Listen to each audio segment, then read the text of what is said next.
Boa tarde, pessoal do Catarse, boa tarde, pessoal do Tripé Psicanálise. Mais uma vez estou eu aqui, Janaína, para quem ainda não me conhece, que eu acho difícil. Para quem está acompanhando os nossos vídeos, aí agradeço imensamente por essa companhia. Espero que esteja sendo agradável. Hoje é uma praticamente adendo. Minha bateria tá acabando, olha só, que chato, hein? É que tá desconectado aqui, olha só. Eu acho que eu conectei. Perdi um pouquinho o rumo do que eu tava dizendo, mas vamos lá. Bom, espero que vocês estejam curtindo essa aventura nossa dentro da psicanálise. Eu não estou fazendo uma coisa aí muito cronológica ou muito normose, porque eu acho que a psicanálise é isso. É esse viajar entre várias possibilidades, né? E, de novo, eu acho que hoje ele quer fazer barulho, ele quer participar da nossa aula. Tudo bem, computador? Beleza? A gente pode falar agora? Acho que agora a gente pode, acho que agora ele vai deixar. Pois é, na nossa última aula não, porque eu não sou professora, né? Tô brincando aqui de ser professora, mentira, eu tô tentando, né? Eu sou aqui alguém que estou repassando algum tipo de conhecimento que eu tenho pra vocês. Mas nós começamos a falar um pouquinho da palavra e da importância dela na constituição do inconsciente e da análise do discurso do sujeito. Hoje, eu queria fazer com vocês um pequeno exercício de simulação de realidade. Já que, se nós pensarmos bem, cada um de nós temos a nossa própria simulação de realidade. Tem um livro interessante, tem um filme muito interessante também. Acho que todo mundo conhece o Matrix aí, né? Dos irmãos Wachowski. Do ano de 99, com o Keanu Reeves, o Lawrence Fishburne e a Carrie-Anne Moss, acho que é isso, é o trio principal. Que fala de um mundo onde os computadores, as máquinas tomaram conta e eles inventam uma realidade baseada, né, no virtual. Pois é. É um filme bem bacana para quem não assistiu, aliás, virou uma trilogia depois. Não acho a mesma qualidade nos outros dois filmes, mas o primeiro realmente é muito bom. Além de ser um bom filme de ação para quem gosta. Foi um filme independente e que acabou tendo uma bilheteria assim avassaladora nos Estados Unidos, né? E por isso ganhou até alguns prêmios importantes. Mas o interessante do que eu queria dizer sobre o Matrix, apesar de ser um filme hollywoodiano, né, e nós sabemos da qualidade de um tanto quanto menos dos filmes hollywoodianos, é justamente um livrinho que os Wachowski, as Wachowski, né, porque são duas irmãs, uma é transgênero e uma outra é mulher. Tem uma outra série que elas lançaram também, apesar que são irmãos, porque uma era mulher, né, e fez o redesenhamento de gênero para homem. Por isso os irmãos Wachowski. O Sense8, que foi uma sériezinha lançada pelo Netflix, que eu achei meio doida, assim, não sei se vale tanto a pena assistir. Mas tem algumas coisas lá que são legais. Falando em série, tem uma bem legal aí pra quem gosta de distopia. Nós estamos falando de algumas distopias, que é o Handmaid's Tales, né? Que é os contos de Aya, baseado no livro da Margaret Atwood. É bem interessante, mas aí, bom, chega de dicas, vamos lá, vamos à ideia que eu queria colocar. Na verdade, o livro chama Simulacros e Simulações, do filósofo francês Jean Baudrillard. E o livro, ele discorre sobre todas as possibilidades que nós temos de simular realidades, né, e do quanto nós podemos estar acordados ou dormindo e não sabemos disso. Bom, isso também é uma ideia psicanalítica. Eu acho que ele leu Freud.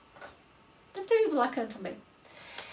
No entanto, hoje eu estou aqui para dizer que essa simulação, ela acontece num íntimo particular de cada um, e que é justamente esse ponto de afastamento ou de aproximação da realidade que determina muito a nossa dinâmica interna, portanto, a nossa personalidade, o nosso caráter e também as psicopatologias. Eu vou partir de uma ideia lacaniana para criar essa linha de realidade, e depois a gente vai falar desse complexo de Édipo no Freud e no Lacan, e na diferenciação que existe entre ambos. Mas vamos imaginar que existe um gráfico. Mas vamos imaginar a linha desse gráfico, cujo zero é a realidade. Então eu tenho uma linha, o zero é a realidade, ok? Começando a entrar em contato com Lacan e seus gráficos e fórmulas e continhas matemáticas. Vamos começar a ficar espertinho aí na matemática, pessoal de humanas. Quem não é de humanas já fica mais tranquilo. Nesse zero, opa, falei nesse meio desafinado, nesse zero, que é a realidade de fato, onde não existe a possibilidade de neurose ou a possibilidade de repressão, ninguém vive. Viveriam os homens antes do processo civilizatório, né? Aqueles homens que ainda não tinham imaginado que havia a proibição do incesto, né? Que remetem muito à ideia do totem e tabu e da horda primitiva do Freud. Os homens que já estão dentro desse processo civilizatório e que dentro desse processo civilizatório já possuem uma instância psíquica inconsciente, uma instância psíquica pré-consciente, né, uma instância psíquica consciente, ou levando já para uma segunda tópica aí de ego e superego, é impossível viver no marco zero. Nós vamos fantasiar, nós vamos de alguma forma criar uma outra realidade, porque é necessário. Não dá para viver na realidade e imaginar que é porque é, né? Mas vamos simplificar aí, porque depois a gente complica. Freud não explica, Freud complica. Pensando nas questões de personalidade primeiro, nós temos 3 tipos de personalidade, a princípio. Já estão outras aí em andamentos, inclusive com estudos avançados dentro da psicanálise, que seriam outras subjetivações, mas vamos começar aí de uma forma didática. A gente tem os neuróticos, os psicóticos e os perversos, ok? Então, o que é o neurótico? O neurótico é aquele que reprime o conteúdo e o torna inconsciente, no entanto, ele aceita essa repressão. Ou seja, ele é castrado, passa pelo complexo de Édipo, aceita a implantação da ordem e da lei e continua vivendo, aceitando a ideia de que a partir desse momento ele tem um superego implantado e ele precisa viver em civilização. Então, se nós caminharmos alguns passos dessa linha, encontraremos lá o bom neurótico, que todos nós somos, né?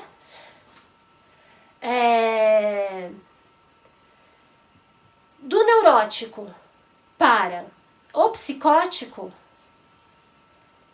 que seria o segundo tipo de personalidade, que vai incidir no segundo tempo do Édipo lacaniano, né, quando a gente for ver, seriam aqueles indivíduos que não reprimem a realidade, não aceitam a realidade, negam, então o mecanismo de defesa é a negação da implantação da lei. Eles não aceitam a castração.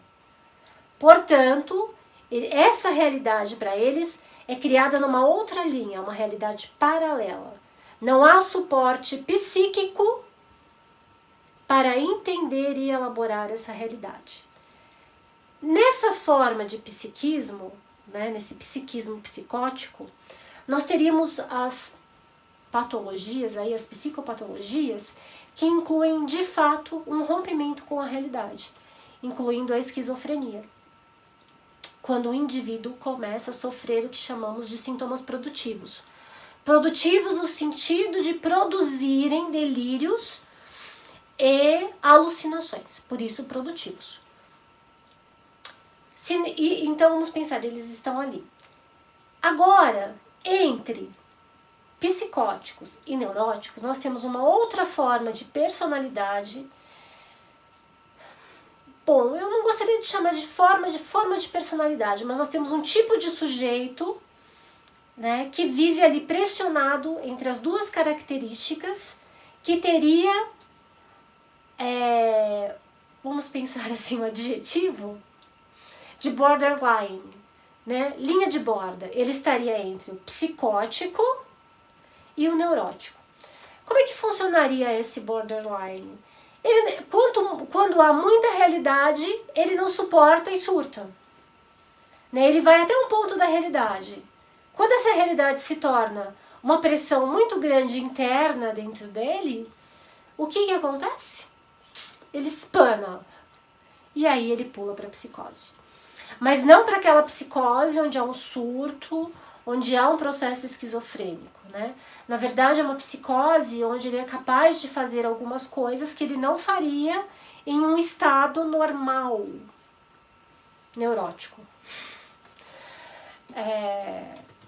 Enfim, essas três seriam os três primeiros momentos dessa reta. Até que nós vamos para um quarto momento, que seria um afastamento ainda maior da realidade, onde nós teríamos uma aceitação e uma negação da implantação do nome do pai, ou seja, da lei, que são os perversos. O que são exatamente esses perversos? Eles fazem a lei, eles renegam. Então, relembrando, os três,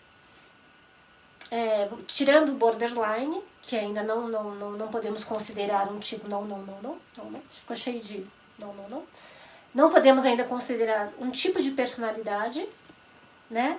Mas vamos pensar nos três mecanismos de defesa. Do neurótico, repressão, recalque, tanto faz. Do psicótico, negação. E do neurótico, negação e negação. Então é renegação, ele nega duas vezes. Ele aceita e nega, então ele renega. E ele implanta a própria lei. Ou seja, eu faço porque eu acho que é o certo. Eu mato porque foi assim que eu aprendi que é o justo. Então eu mato porque estou fazendo justiça. Eu gosto sempre de dar um exemplo de perverso. Não sei se vocês vão lembrar desse caso. Daquele atirador norueguês que atirou num congresso de jovens que estavam reunidos numa ilha, num fiord da Noruega, que era um tipo de... Não vamos falar de socialismo, né? Porque lá não tem socialismo na Noruega. Tem uma forma lá de pensamento social, mas era um grupo que tinha esse pensamento social. E ele achava que aquele grupo representava uma ameaça ao país. E ele foi lá. Enfim, é trágico, né? A gente ri porque realmente é muito trágico esse pensamento perverso. Ele foi lá e atirou e matou algumas dezenas deles, né, de jovens entre 18 e 22 anos. Né? E a explicação dele na entrevista foi muito simples. Eles eram um risco para o meu país e eu tinha todo o direito de exterminá-los. Perverso. Dentro do perverso, nós teremos também uma classe de mais rompimento com a... Eu digo que é até um rompimento maior com a realidade do que o psicótico. Por quê? Porque ele cria a própria realidade e ele acredita naquilo e ele convive socialmente com o outro mesmo acreditando numa outra realidade, coisa que o psicótico não consegue. Não há convivência social para um psicótico que, por exemplo, venha a ter uma esquizofrenia. Já para o perverso que seja um psicopata, há convivência social. Você pode morar com um psicopata que mora do seu lado. Quer dizer, você pode morar, não, né? Você pode conviver com um psicopata que seja seu vizinho, por exemplo. Né? E você não saber disso. Você só vai descobrir de repente quando aparecer um crime absurdo e ele fizer tudo para ser pego, né? Porque essa máxima é verdadeira, né? Eles querem de fato ser pegos. Tem alguns filmes bem interessantes de psicopatas aí. Tem um que eu acho é um filme que foi feito pra TV russa, que é sobre um psicopata, o único psicopata russo que foi divulgado lá na época da União Soviética.